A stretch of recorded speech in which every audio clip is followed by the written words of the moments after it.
আলোচনা কৰিব আহিছোঁ যে ষ্ট্ৰোকৰ ওপৰত ষ্ট্ৰোকৰ সজাগতা কিয় দৰকাৰ হয়।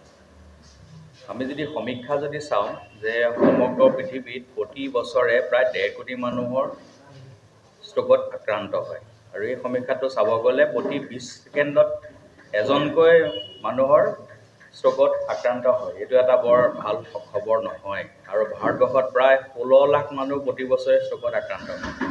অসমত যদি চোৱা যায় তেতিয়াহ'লে প্ৰায় 72,000 মানুহ প্ৰতি বছৰে ষ্ট্ৰোকত আক্ৰান্ত হয় আৰু সেই হিচাপে চাব গ'লে প্ৰতি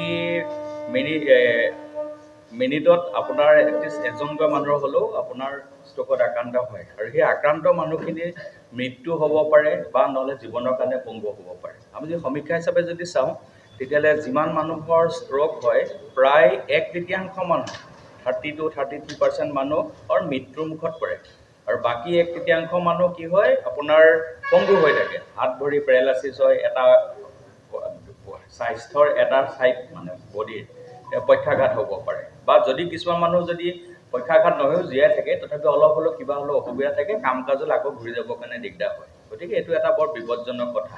তো ইয়াৰ মানুহক আমি এইটো কাৰণে জনাব আহিছোঁ যে কি কাৰণেনো ষ্ট্ৰোকটো হয় বা এই ষ্ট্ৰোকটো আমি প্ৰিভেণ্ট কৰিব পাৰোঁ নেকি, প্ৰতিৰোধ কৰিব পাৰোঁ নেকি, সেইটো জনাটো বহুত দৰকাৰ।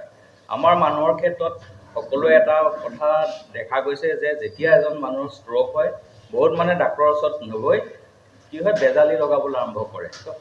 ছাৰে অলৰেডি ক'লে মেইন প্ৰধান কাৰণসমূহক আমি ৰিস্ক ফেক্টৰ বুলি কওঁ। ষ্ট্ৰোক যদি এজন মানুহৰ হয় তেতিয়া সেই চিকিৎসাটোত কিয় হৈছে আমাৰ প্ৰিভেনশ্যন। আমি মানে মানুহজনক ষ্ট্ৰোক কেনেকৈ নোহোৱা কৰিব বা ষ্ট্ৰোকটো কেনেকৈ নোহোৱাকৈ হ'ব পাৰে আমি সেইটোৰ ওপৰত বেছি গুৰুত্ব দিব লাগিব।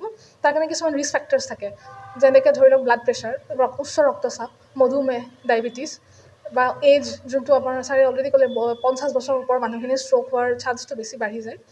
তাৰপিছত আপোনাৰ যোনটো আমাৰ চেডেণ্টাৰী লাইফষ্টাইল বুলি কওঁ বা বেছি কাম নকৰে, ফিজিকেল এক্টিভিটি বেছি নাথাকে। আজিকালি বেছিভাগ মানুহে অফিচতে বহি কাম কৰে বা তেওঁ বেছি এক্সাৰচাইজ নকৰে, তেনেকুৱা মানুহখিনি বা ধূমপান কৰা বা স্মকিং কৰা এইখিনি বস্তু আমি ষ্ট্ৰোকৰ ৰিস্ক ফেক্টৰ্ছ বুলি কওঁ।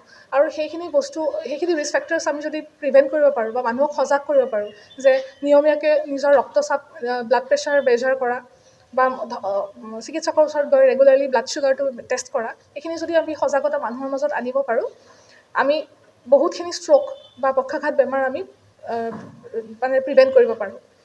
এতিয়া ষ্ট্ৰোকৰ চিকিৎসা বুলি ক'ব গ'লে যোনটো প্ৰথম 3 পৰা 4.5 ঘণ্টাৰ এটা সময় থাকে, যিখিনি সময়ত মই যিখিনি লক্ষণ ক'লোঁ সেই লক্ষণখিনি দেখা মানুহক যদি আমি এইখিনি সময়ৰ ভিতৰত লৈ যাব পাৰোঁ 3 to 4.5 hours, এইখিনি সময়ত হায়েষ্ট আমি তাৰমানে বেষ্ট ট্ৰিটমেণ্টটো দিব পাৰোঁ, তেতিয়া পেচেণ্টজন যোনটো তেওঁ পংগু বা ডিজেবল হয় সেই চান্সটো বহুতখিনি কমি যায়।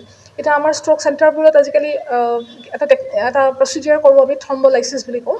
মানে যোনটো আমাৰ যিখিনি ধমনীবোৰ বন্ধ হৈ যায়, যোনটো ক্লট হয় বা ধমনী বন্ধ হোৱাৰ যোনটো ক্লট থাকে সেই বস্তুটো ভাঙি দিয়া যায়, সেইটো হৈছে থ্ৰম্বলাইচিছ কৰোঁ আমি।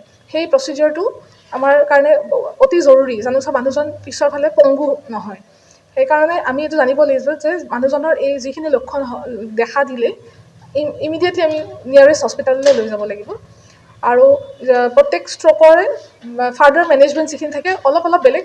যদি আমি ইমাৰ্জেঞ্চি যোনটো আমি মেনেজমেণ্ট দিওঁ বা ইমাৰ্জেঞ্চি ট্ৰিটমেণ্ট অলমষ্ট ছেইম, কিন্তু পিছৰখিনি অলপ বেলেগ হয়। সেইটো হস্পিটেলত এডমিট হোৱাৰ পিছত পেচেণ্টজনক আমি ভালকৈ পৰীক্ষা নিৰীক্ষা কৰি তেওঁক সেই হিচাপে চিকিৎসাটো দিয়া যায়।